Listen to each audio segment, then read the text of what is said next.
पूर्वक इसकी चर्चा कर लेते हैं। जीव और ब्रह्म मित्र हैं। एक दो मित्र थे, आगे चलकर एक राजा हुआ और एक कुसंगत में पड़कर चोर बन गया।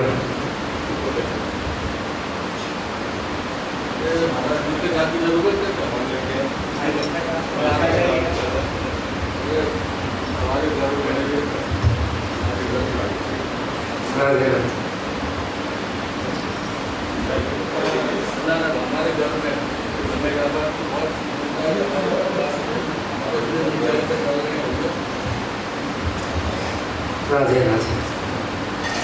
तो दो मित्र थे, एक राजा हुए आगे चल के और एक महाराज चोर हुए। तो उस चोर को जब सैनिकों ने पकड़ा तो उसे जेल में डाल दिया गया, कैद में डाल दिया। हाथों में और पैरों में बेड़ियां बांध दी, गले में तौम गोल सी होती है उसे बांध दिया गया और पैरों के बीच में उसे जेल में डाल दिया गया। अब महाराज उस चोर को याद आया कि मेरा मित्र तो राजा है, वो मुझे बचा सकता है। तब उसने खबर भिजवाई राजा के पास। तो राजा ने कहा कि यदि वो मित्र मेरे पास आ जाए तो मैं उसे बंधन से मुक्त कर सकता हूँ। अब ये कैसा जवाब हुआ? अगर वो मुक्त हो जाता वहां से तो अपने आप ही आ जाता, फिर तुम्हारी क्या आवश्यकता पड़ती। तो इस कहानी में ये पता चलता है कि जो राजा है वही परम ब्रह्म परमात्मा है और जो चोर है वही जीव है, और जो पहरेदार हैं वही ये 5 तन्मात्राएं हैं। उन्हीं के बंधन में पड़कर जीव ये माया रूपी जेल में पड़ जाता है, जिससे कि काम क्रोध लोभ मोह इनके कारण जीव को कष्ट होता है। ये ग्रह बंधन की ही बेड़ियां उसमें लगी हुई हैं। ये पुत्र स्नेह और पत्नी स्नेह और ये जो धन का लोभ है यही गले में तौक के समान है। और फिर इसका कल्याण कैसे होता है जीव का?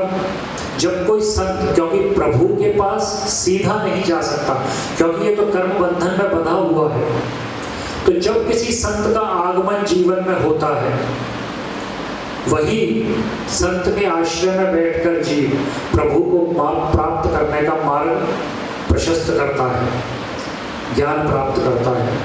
क्योंकि प्रभु ने भी कहा है, देखिए गीता जी में, रामायण में और भागवत जी में, तीनों में श्लोक प्राप्त होता है। पहले गीता जी के अनुसार यदि व्याख्या करें तो सर्वधर्मान् परित्यज्य मामेकं शरणं व्रज अहं त्वां सर्व पापेभ्यो मोक्षयिष्यामि मा शुचः। कि सभी धर्मों का त्याग कर मेरी शरण में आ जा, उसी से तेरी मुक्ति होगी और उसी से तुझे अभय प्रदान होगा। और यही बात महाराज रामचरितमानस में कही गई है, सकृदेव प्रपन्नाय तवास्मीति च याचते अभयं सर्वभूतेभ्यो ददाम्ये तद्व्रतं मम। तो यही महाराज सभी को त्याग कर मेरी शरण ग्रहण कर, मैं ही तुझे समस्त भयों से अभय करूंगा। और इन दोनों का सार मिलाकर यदि देखें तो भागवत जी में आया है। जब उद्धव जी को ठाकुर जी ने संदेश दिया है तब ये श्लोक प्राप्त होता है कि मामेकमेव शरण आत्मानं सर्वदेहिनां याहि सर्वात्म भावेन मया स्यात् ततो भयम्। हे उद्धव, तुम विधि निषेध, श्रुति स्मृति और सुनने योग्य तथा सुने हुए विषय का भी परित्याग करके संपूर्ण रूप से जो सभी की आत्मा ये परमात्मा है, यानी कि मैं, तुम मेरी शरण ग्रहण करो, इसी से तुम सर्वदा अभय हो जाओगे। तो इसी का तीनों में ये स्वरूप मिलता है। ठाकुर जी ने एक ही बात कही है। देखिए प्रत्येक धर्म में ये कहा गया है, प्रत्येक धर्म में ये बात आती है। सभी पीर पैगंबरों ने, सभी ने ये कहा है कि I am messenger of God. किसी को भी देख ले, मैं भगवान का दूत हूँ, परंतु श्री कृष्ण ने साक्षात कहा है कि मैं ही परब्रह्म हूँ। सर्वधर्मान् परित्यज्य मामेकं शरणं व्रज अहं त्वां सर्व पापेभ्यो मोक्षयिष्यामि मा शुचः। तो ये बात महाराज मित्रता की, और यदि जी के अनुसार चर्चा करें तो बहुत लंबी चर्चा है। महाराज सभी ने इस बारे में कहा है। पुरंजनोपाख्यान की यदि चर्चा करें तो महाराज जीव और ब्रह्म मित्र हैं, इसी का पूरा उपाख्यान है। पुरंजन जीव है, अविज्ञात जो सखा है वो परब्रह्म परमात्मा है। और श्लोक भी आया है कि जानासी तम सखायम माम ये नाग्रे विचचरत अपि स्मरति चात्मनम अविज्ञात सखम सखे। कि जब दूसरे जन्म में जब पुरंजन स्त्री के रूप में अवस्थित हुआ और अपने पति की मृत्यु के बाद वो स्त्री जब प्राण देने जा रही थी, तब वही अविज्ञात परम ब्रह्म परमात्मा एक ब्राह्मण के रूप में अवस्थित हुए आकर और उस स्त्री से कहते हैं कि तुमने मुझे पहचाना, मैं वही तुम्हारा मित्र हूँ और मैं परम ब्रह्म परमात्मा हूँ और तुम पुरंजन हो और तुम मुझे छोड़कर विषय भोगों की लालसा के लिए 9 द्वार वाले नगर में प्रवेश कर गए। तो ये महाराज मित्रता का स्वरूप है। और भागवत जी में भी आया है कि सुपर्णा वेदो सदृशो सखायो यत्र छियेतो कृतनीदौ च वृक्षे एकस्तयो खादति पिप्पलान्न मन्यो निरन्यो विमलेन भुवन। ये भागवत जी का है। ऐसा ही श्लोक ऋग्वेद में और उपनिषदों में भी आया है। ध्वा सुपर्णा सयुजा सखाया समानम वृक्षम परिशस्व जाते तरोरण्यम पिप्पलम स्वातत्य नश्यो अभिजाकशीति। और सूत्र भी है कि परत्वत्तम सख्याय हवा महे। हम उस अनंत बल वाले परमात्मा को, ब्रह्म को सखा होने के लिए आह्वान करते हैं। तो इन श्लोकों में भी प्राप्त होता है कि द्वा सुपर्णा सयुजा सखाया कि इस शरीर रूपी वृक्ष में 2 पक्षी निवास करते हैं, एक जीव है और एक ब्रह्म है। जो जीव है वो इस शरीर के, इस वृक्ष के सुख रूप और दुख रूप दोनों प्रकार के फलों का सेवन करता है और दुख पाता है। परंतु जो परब्रह्म परमात्मा जो चित्त में है, जो आत्म स्वरूप है, वो सेवन नहीं करता और फिर भी स्वयं प्रकाश और दैदीप्यमान है। तो इससे भी सिद्ध होता है कि जीव और ब्रह्म मित्र हैं। इसके बाद महाराज और भी आया है, कोटि प्रयासो सुर बालका हरे रूपासने स्वे हृदय छिद्रवत सतः। ये महाराज प्रहलाद जी ने कहा है। जब असुर बालकों को उपदेश किया है तब कहा है कि महाराज हमारे हृदय में आकाश रूप से विद्यमान हमारे चित्त में परम ब्रह्म परमात्मा ही हमारे सखा हैं, हमारे मित्र हैं। तो इनसे भक्ति करने का, इनसे प्रेम करने में कौन सा विशेष परिश्रम है? यदि इनसे प्रेम नहीं करते हो तो ये कितने बड़े दुख की, कितने बड़े खेद की बात है। सख्यु रशेष देहि नाम सामान्यतः के विषयोपपादन, ऐसा वर्णन आता है महाराज। और गोपी गीत में, ये हमारे रास पंचाध्याय में भी आया है कि हा नाथ रमण प्रेष्ठ क्वासी क्वासी महाभुजा दास्यास्ते कल्पनाया में सखे दर्शय सन्निधि। हे सखे मुझे दर्शन दीजिए। तो ब्रह्म ही हमारे सच्चे सखा हैं, चाहे भागवत जी के अनुसार लीजिए, चाहे और शास्त्रों के अनुसार इसका वर्णन कीजिए महाराज। इसके बाद अब वर्णन का समय नहीं है, 15-20 मिनट आज अंत में श्री महाराज जी भी थोड़े से आशीर्वचन प्राप्त, उनसे भी आशीर्वचन प्राप्त करेंगे। तो सप्त दिवस, प्रथम दिवस हमने चर्चा की थी श्रद्धा, भक्ति, श्रद्धा, श्रवण, मनन, श्रद्धा, भगवान के लक्ष्य, भागवत के लक्षण आदि की हमने बहुत विस्तृत चर्चा की थी। तो संक्षेप में यदि चर्चा करें श्रद्धा इनके विषय में, तो 4 प्रकार की श्रद्धा का भागवत जी में वर्णन आया है। इस सात्विक आध्यात्मिक श्रद्धा, कर्म श्रद्धा तु राससी, तामस्य धर्मे या श्रद्धा मत सेवायाम तु निर्गुणम। आध्यात्म में जो श्रद्धा है, हमारे शास्त्रों में जो श्रद्धा है, उसे सात्विकी श्रद्धा कहा गया है। और जो कर्मकांड में श्रद्धा है उसे राजसी श्रद्धा कहा गया है। और जो अधर्म में श्रद्धा है उसे तामस कहा गया है, तम कहा गया है, तामसी श्रद्धा कहा गया है। और उसके बाद जो निर्गुण श्रद्धा है, जो बिना किसी लालसा के, बिना किसी कामना के, वही सबसे उच्च कोटि की श्रद्धा है। मत सेवायाम तो निर्गुणा, जो मेरी सेवा में श्रद्धा है वही निर्गुण श्रद्धा है, वही उच्च कोटि की श्रद्धा है। और वही भक्ति का भी स्वरूप है, क्योंकि भक्ति में भी हमने जब वर्णन किया था तो साधारण भक्ति और उत्तमा भक्ति और सभी के अनुसार व्याख्या की थी। अगर रूप गोस्वामी जी के अनुसार व्याख्या करें तो अन्याभिलाषिता शून्यम ज्ञान कर्माद्यनाव्रतम आनुकूल्येन कृष्णानुशीलनम भक्तिरुत्तमा।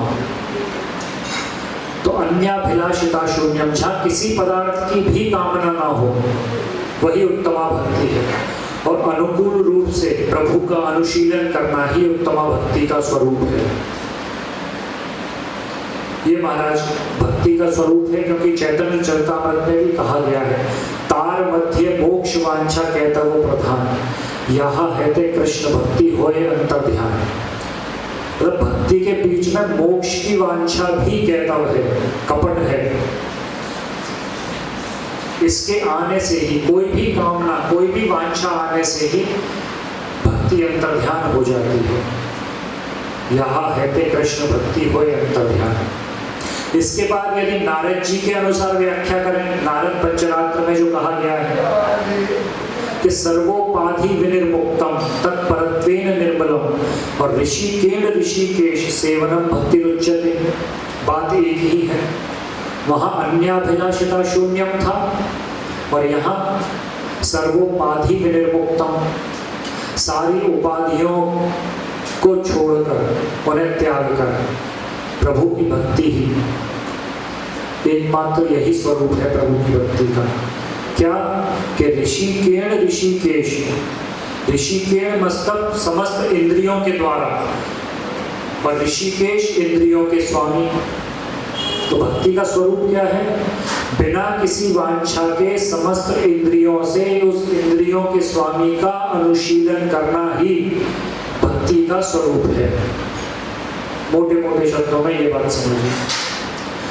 और यदि भागवत जी के अनुसार चर्चा करें तो ठाकुर जी ने भी कहा है कि निरपेक्षता और समदर्शिता, ये दो बातें कही गई हैं प्रभु की। समदर्शी कौन है? सर्वभूतस्थमात्मानं सर्वभूतानि चात्मनि ईक्षितो युग युक्तात्मा सर्वत्र सर्वदर्शनम। जो समस्त जगत में मुझे और मुझ में समस्त जगत का दर्शन करता है, वही समदर्शी है। मतलब सभी के स्वरूप में मैं ही तो आत्मा के रूप में अवस्थित हूँ, और कौन है? सभी जीवों में, सभी प्राणियों में मैं ही अवस्थित हूँ। तो सभी की आत्मा में मेरा दर्शन करता है और मुझ में सभी की आत्मा का दर्शन करता है, वही समदर्शी है। और निष्किंचना मय्यनुरक्त चेतसः शांता महांतो खिल जीव वत्सला कामेर न लब्ध दियो जुषन्ति यत् तन्निरपेक्षम न विदु सुखम मम। कि जिसकी समस्त कामनाएं समाप्त हो चुकी हैं, जिसे अपने शरीर आदि में भी ममता नहीं है, ये समझ लीजिए। और जो निरपेक्ष है, क्योंकि ऐसी भक्ति मात्र निरपेक्षता से ही प्राप्त होती है, जहाँ किसी भी प्रकार की कामना ना हो। ये श्लोक स्वयं ठाकुर जी ने कहा है भागवत जी में, एकादश स्कंद में। तो ये भक्ति का स्वरूप है। और उसके बाद हमने श्रवण किया था श्रद्धा, मनन, दया और नम्रता। ये चार बातों का होना साधक में परम आवश्यक है। कि श्रवण करना, श्रवण के साथ मनन करना, क्योंकि महात्मा में भी आया है कि जब गोकर्ण जी ने कथा सुनाई थी तो श्रवण सभी ने किया, परंतु मनन मात्र धुंधकारी ने किया। इसीलिए एक विमान आया था। और पार्षदों से जब पूछा गया तो उन्होंने भी यही कहा था कि श्रवणम तु कृतम सवैर्न तथा मननम कृतम। तो श्रवण के साथ मनन परम आवश्यक है। और गुण है साधक में दया होनी चाहिए और नम्रता होनी चाहिए। नम्रता के लिए चैतन्य महाप्रभु का बड़ा सुंदर उदाहरण बताया था ना हम विप्रो ना च नरपतिर्नापि वैश्यो न शूद्रो नोवा वर्णी ना च गृहपतिर्नो वनस्थो यतिर्वा किंतु प्रोध्यन निखिल परमानंद पूर्णामृताब्धेर गोपी भर्तु पद कमल योर दास दासानुदास। वृत्रासुर ने भी यही कहा है, अहम हरे तव पादेक मूल दासानुदासो भवितास्मि भूय। कि इतना हीन समझना चाहिए। तृणादपि सुनीचेन तरोरपि सहिष्णुना अमानिना मान देन कीर्तनाय सदा है। अपने को तृण से भी हीन समझो, क्योंकि नम्रता नहीं होगी, निर्मलता नहीं होगी। निर्मल मन जन सो मोहि पावा मोहि कपट छल छिद्र न भावा। जो निर्मल होगा वही मुझे प्रेमी है, उसी से मैं प्रेम करता हूँ। कपट छल कहता ये मुझे पसंद नहीं है। तो निर्मलता भी साधक का सबसे बड़ा गुण है। इस प्रकार की महाराज प्रथम दिवस में चर्चा हुई थी। द्वितीय दिवस में भी बहुत सुंदर परीक्षित जी की चर्चा हुई, सुखदेव जी के आगमन की चर्चा हुई महाराज, और व्यास जी के असंतोष के बारे में बताया गया। व्यास जी ने जितनी भी रचनाएं की थी सब पूर्ण थी, परंतु असंतोष इसी बात का था कि जो उन्होंने निर्देश किया है उसमें व्यक्ति भ्रमित हो जाता है, क्योंकि वहाँ रोचनार्थ फलश्रुति रोचना रुचि जगाने के लिए जो उन्हें कर्म का और जाल फैलाया है कि ये करोगे तो स्वर्ग मिलेगा, ये करोगे तो मोक्ष मिलेगा, ये करोगे तो अप्सराएं मिलेंगी, ताकि व्यक्ति ये करता रहे और एक बार आकर, क्योंकि बार बार एक ही कर्म किया जाए तो उसमें अनासक्ति उत्पन्न हो जाती है। इसीलिए व्यास जी ने कर्म करने की आज्ञा दी, क्योंकि उनका लक्ष्य था प्रभु को प्राप्त करना, मोक्ष प्राप्त करना नहीं था। जैसे कि उदाहरण के लिए हमने बताया था, जब बालक बीमार होता है तो मैया उसे लोभ देती है कि लड्डू मिलेगा दवाई खाएगा। तो बालक लड्डू के लोभ में कड़वी दवाई खा जाता है, परंतु उसका लक्ष्य क्या होता है? बालक का लक्ष्य वो लड्डू है, परंतु वास्तविकता में लक्ष्य क्या है? आरोग्य प्राप्त करना, बीमारी ठीक हो जाना। तो यहाँ पे यही लड्डू स्वरूपी जो मोक्ष है, जो अप्सराएं हैं, जो स्वर्ग है, व्यास जी ने भी लोभ दिखाया रुचि जगाने के लिए, परंतु जीव ने वो लड्डू ही सत्य मान लिया, जबकि लक्ष्य क्या था? प्रभु की भक्ति, प्रभु का प्रेम प्राप्त करना। परंतु लक्ष्य तो भूल गए और वो मोक्ष रूपी और स्वर्ग रूपी और अप्सरा रूपी लड्डू के पीछे भागने लगे। और फिर जब नारद जी से समागम हुआ, नारद जी ने उन्हें ज्ञान दिया कि एतत् संसूचितम ब्रह्म तापत्रय चिकित्सितम यदीश्वरे भगवती कर्म ब्रह्मणि भावितम।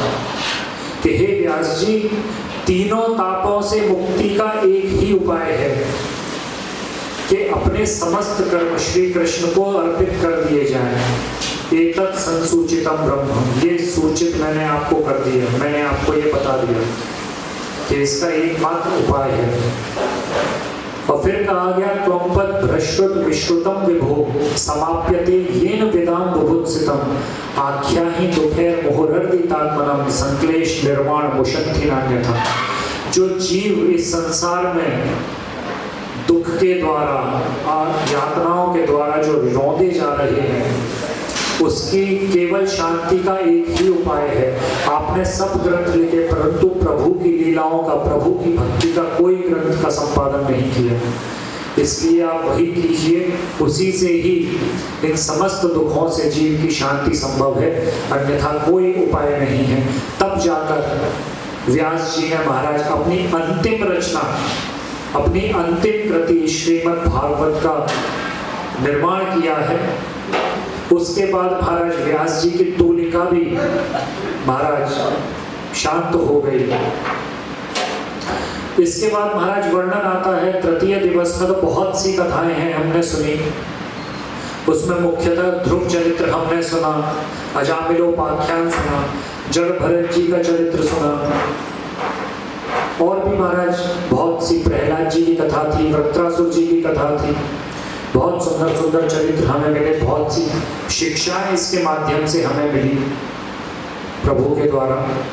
क्योंकि चार, जिस प्रकार हमने प्रथम दिवस में उदाहरण दिया था माला और भागवत जी का, जिस प्रकार माला में 4 वस्तुएं होती हैं, जब जो हम करते हैं उस माला की बात कर रहे हैं। माला में 4 वस्तुएं होती हैं। माला में मणियां होती हैं, सुमेरु होता है, फुंदना होता है और सूत्र होता है। उसी प्रकार भागवत जी में 4 बातें होती हैं, भक्ति, भक्त, भगवंत और गुरु।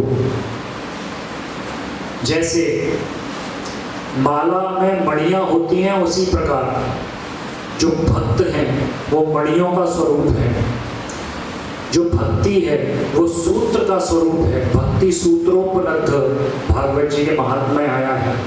जो सुमेरु है वो गुरुदेव है, और जो फुंदना है, जिस तरह से प्रभु सर्व रसों के अधिष्ठान हैं, नाना प्रकार के अवतार लिए हैं, अनेकों अवतार, उसी प्रकार फुंदना भी प्रभु का स्वरूप है, अनेकों रंगों का होता है।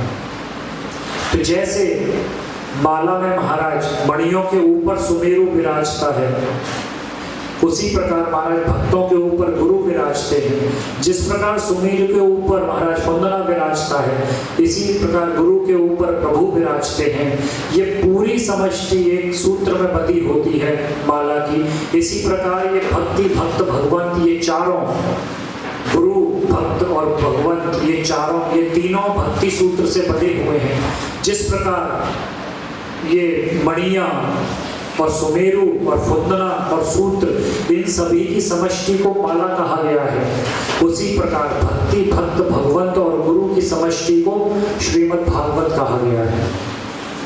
यही श्रीमद् भागवत का स्वरूप है। इसके बाद महाराज चतुर्थ दिवस में सूर्यवंश और चंद्रवंश का हमने वर्णन सुना, परशुराम जी की कथा सुनी, श्री राम की साक्षात कथा थी, अम्बरीश जी का चरित्र सुना। महाराज भक्ति करने के दृष्टांत और शिक्षाएं तो बहुत देते हैं, परंतु प्रैक्टिकली भक्ति कैसे करनी है ये अम्बरीश जी ने समझाया 3 श्लोकों के माध्यम से। उसके बाद महाराज श्री कृष्ण का जन्मोत्सव हमने श्रवण किया सभी ने, और पंचम दिवस में तो ठाकुर जी की बाल लीलाओं का वर्णन हुआ था। श्री कृष्ण ने जन्म लिया, श्री कृष्ण 2 हैं, ब्रज की चर्चा थी बड़ी सुंदर, वो भी हमने आप सभी के समक्ष रखी। उसके बाद महाराज अन्य प्रभु की लीलाओं का वर्णन हुआ। पंचम दिवस में वेणु गीत का वर्णन आया है। उसके बाद महाराज ठाकुर जी की गिरिराज लीला का वर्णन हुआ है। उसके बाद हमारे और जब छठे दिवस में हम प्रवेश किया है, हमने प्रभु वृंदावन पधारे हैं। और उसके बाद भारत पावन रास पंचाध्यायी का हमने 5 अध्यायों का वर्णन किया है। युगल गीत आया है, भ्रमर गीत हुआ है, और रुक्मणी विवाह का वर्णन हुआ था। आज हमारे अंतिम दिवस में हमने सभी कथाओं का श्रवण किया, प्रभु के अन्य विवाहों की कथा सुनी, भौमासुर मर्दन किया, और महाराज बलराम जी का विवाह हुआ, और अंत में सुखदेव जी ने अंतिम उपदेश किया है। परीक्षित जी ने परम गति की प्राप्ति की है, जन्मेजय यज्ञ हुआ है, उससे महाराज निवृत्ति हुई है। प्राकृतिक, आत्यंतिक, नैमित्तिक और नित्य सारी प्रलय का वर्णन है। मार्कंडेय जी का वर्णन है 12 स्कंद में। 12 स्कंद के पश्चात महाराज महात्मा का वर्णन है। 2 महात्मा भागवत जी में आए हैं। प्रथम जो महात्मा है प्रारंभ में, वो महाराज पद्म पुराण में से आया है। पद्म पुराण के उत्तरखंड में 6 अध्यायों में ये महात्म्य है, और ये जो अंत में महात्म्य के वर्णन आया है, ये महात्म्य स्कंद पुराण में से लिया गया है। इस प्रकार से महाराज सप्त दिवस की कथा का आज समापन होता है। बहुत आनंद से हमने श्री राधा रैनानंद महाराज जी के आश्रम में बैठकर सप्त दिवस तक हमने इस पवन पावन श्रीमद् भागवत कथा का श्रवण किया। श्री शास्त्री जी, परम पूजनीय शास्त्री जी के माध्यम से, उनकी अनुकंपा से, उनके आशीर्वाद से ये आयोजन संभव हो पाया है। अभी महाराज जी से, क्योंकि आज भंडारे का भी आयोजन है, तो महाराज जी से चरणों में प्रार्थना है कि महाराज जी भी कुछ 5 मिनट के लिए आए और हम सभी को आशीर्वचन प्रदान करें। अंत में बोलिए श्यामलानंद महाराज की जय, श्रीमद् भागवत महापुराण की जय, श्री राधा रमण लाल